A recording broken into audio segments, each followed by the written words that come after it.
Shalom, selamat pagi kekasih-kekasih Tuhan. Renungan singkat firman Allah pada pagi hari ini, kita harus ada keterbukaan di hadapan Tuhan dan juga antara suami dan istri.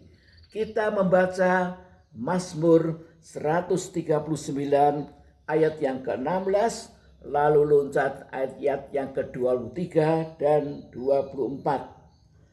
Matamu melihat selagi aku bakal anak, dan dalam kitabmu semuanya tertulis hari-hari yang akan dibentuk sebelum ada satupun daripadanya. Ayat 23, selidiklah aku ya Allah dan kenalah hatiku. Ujilah aku dan kenalah pikiran-pikiranku. Lihatlah apakah jalanku serong, dan tuntunlah aku di jalan yang kekal. Amin. Puji Tuhan. Inilah sikap hatinya Daud ketika ia membangun hubungan yang intim, yang baik dengan Tuhan. Salah satu doanya yaitu mengatakan, selidiklah aku ya Allah dan kenalah hatiku, dan ujilah aku dan kenalah pikiran-pikiranku. Lihatlah apakah jalanku serong, dan tuntunlah aku di jalan yang kekal. Puji Tuhan, haleluya. Mengapa Daud dia senantiasa haleluya membangun keintiman dengan Tuhan, dengan lebih dulu dia membuka diri di hadapan Tuhan agar Tuhan menyelidiki segala pikiran-pikirannya dan hatinya. Kalau ada sesuatu yang tidak berkenan di hadapan Tuhan, agar Tuhan kemudian menuntunnya ke jalan yang benar, haleluya, ke jalan yang kekal. Karena apa?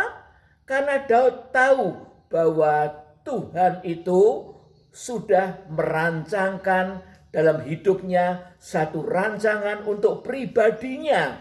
Haleluya, sebelum dia diciptakan oleh Tuhan, sebelum dunia dijadikan, maka Daud sudah ada di hati dan pikiran Tuhan. Tuhan sudah membuatkan satu rancangan pribadi terhadap Daud. Demikian juga terhadap kita semua. Tuhan itu sudah membuatkan satu rancangan dan kita harus menempuhnya supaya hidup kita berhasil melakukan, menggenapkan rancangan Tuhan itu. Rancangan Tuhan pasti yang terbaik untuk hidup kita, dan rancangan Tuhan itu rancangan yang bernilai kekal. Haleluya, bukan hanya rancangan untuk hidup kita di dunia yang sementara ini. Puji Tuhan, ayat yang ke-16 tadi mengatakan, matamu, mata Tuhan melihat selagi aku bakal anak, ya. Dan dalam kitabmu semuanya tertulis hari-hari yang akan dibentuk sebelum ada satupun daripadanya. Amin. Ini luar biasa. Ini menunjukkan bahwa Allah itu sudah membuatkan satu rancangan atas hidup kita. Ya, walaupun kita ini pernah jatuh ke dalam dosa, haleluya, tapi dalam Yesus Kristus kita kalau percaya, dosa kita dihapuskan dan kita mendapatkan pencerahan-pencerahan firman oleh Roh Kudus. Tuhan mau pimpin kita dalam rancangannya yang Tuhan sudah buatkan sebelum dunia diciptakan. Haleluya. Tetapi haleluya, kita bukan hanya terbuka terhadap Tuhan, haleluya, tetapi kita harus memiliki keterbukaan sebagai suami dan istri. Kalau sebagai suami dan istri kita tidak bisa terbuka, maka kita juga akan tidak bisa terbuka di hadapan Tuhan. Puji Tuhan, dalam 1 Petrus 3 ayat yang ke-7 mengatakan, demikianlah juga kamu, hai suami, hiduplah bijaksana dengan istrimu sebagai kaum yang lebih lemah, hormatilah mereka sebagai teman pewaris dari kasih karunia, yaitu kehidupan, supaya doamu jangan terhalang. Ya, doa kita bisa terhalang karena kita tidak ada keterbukaan terhadap suami istri, dan kalau kepada suami dan istri sendiri tidak terbuka, bagaimana mau terbuka terhadap Tuhan yang tidak kasat mata. Haleluya. Hiduplah bijaksana dengan istrimu sebagai kaum yang lebih lemah. Hormatilah mereka sebagai teman pewaris dari kasih karunia, yaitu kehidupan, supaya doamu jangan terhalang. Puji Tuhan, ketika Allah menciptakan Adam dan Hawa, haleluya, pria dan wanita sama-sama diciptakan menurut gambar dan rupa Allah.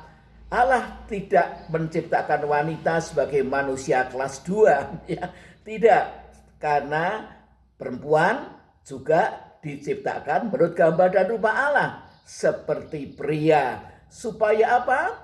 Supaya manusia itu memiliki kodrat ilahi, sifat dasar Allah. Ada sifat-sifat dasar Allah yang tertanam dalam kehidupan manusia dengan maksud agar manusia bisa membangun keintiman dengan Tuhan, bisa mengerti perasaan dan pikirannya Tuhan. Haleluya, bisa terbuka. Haleluya, dan Tuhan juga akan membuka diri di hadapan manusia, akan menyatakan dirinya, karena Tuhan juga ingin intim dengan kita. Ya, kalau Tuhan sudah melawat kita, kita tidak mau terbuka, maka kita sendiri yang merusak keintiman dengan Tuhan. Bagaimana supaya haleluya suami istri bisa terbuka satu sama lain? Kita harus saling hidup bijaksana, yaitu saling menghormati satu sama lain. Istri merasa dihormati oleh suaminya.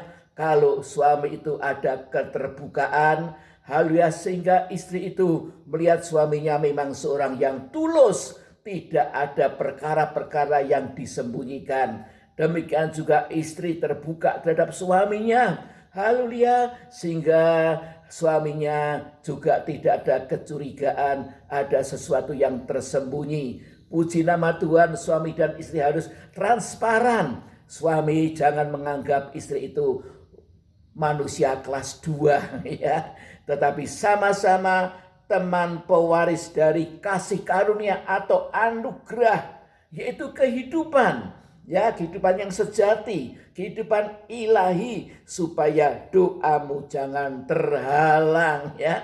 Jadi kalau suami dan istri ada ketertutupan, suami tidak pernah haleluya menceritakan pekerjaannya itu bagaimana. Haleluya, istri juga tertutup, ya. Ada istri yang tertutup, ya, tidak mau menceritakan beban-beban hatinya kepada suami, dipendam terus, maka pasti kemudian hidup nikahnya tidak harmonis, ya. Puji Tuhan, haleluya. Dalam ayat yang ke-8, 1 Petrus 3 yang ke-8 mengatakan, dan akhirnya hendaklah kamu semua seia sekata, seperasaan, mengasihi saudara-saudara, penyayang dan rendah hati. Ini dimulai dalam hidup nikah, hubungan suami dan istri, ya.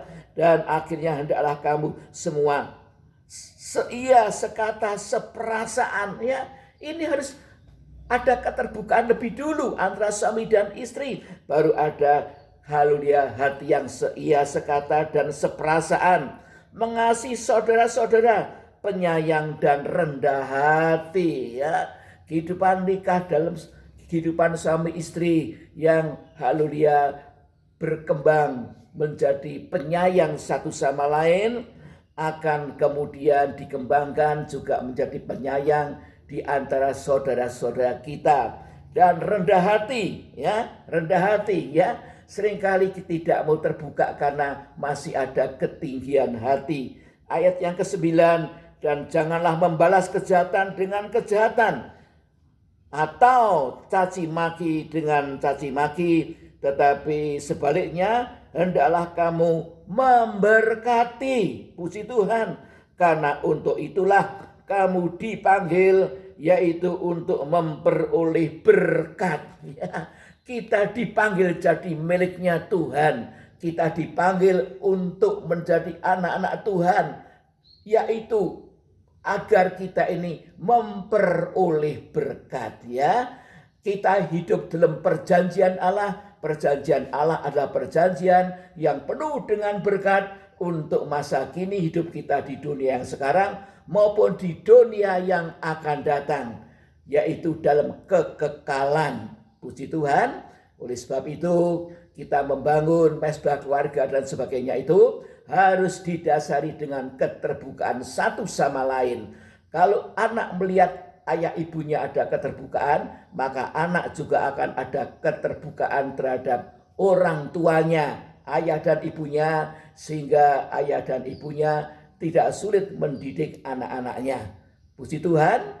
Mari kita berdoa. Bapa yang di surga, terima kasih Tuhan untuk firman-Mu pada pagi hari ini, yaitu kami harus membangun keintiman dengan Tuhan, tetapi juga keintiman antara suami dan istri, dan dasarnya yaitu ada keterbukaan di hadapan Tuhan dan keterbukaan antara suami dan istri, sehingga kami bisa satu perasaan, satu hati, satu pikiran. Haleluya.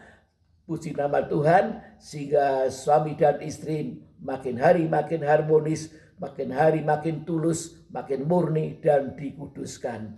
Terima kasih Tuhan. Dalam nama Tuhan Yesus hamba berdoa dan mengucap syukur. Haleluya. Amin. Terima kasih buat perhatian. Haleluya Bapak Ibu Saudara sekalian. Tuhan beserta dan Tuhan terus bekerja dalam hidup nikah kita.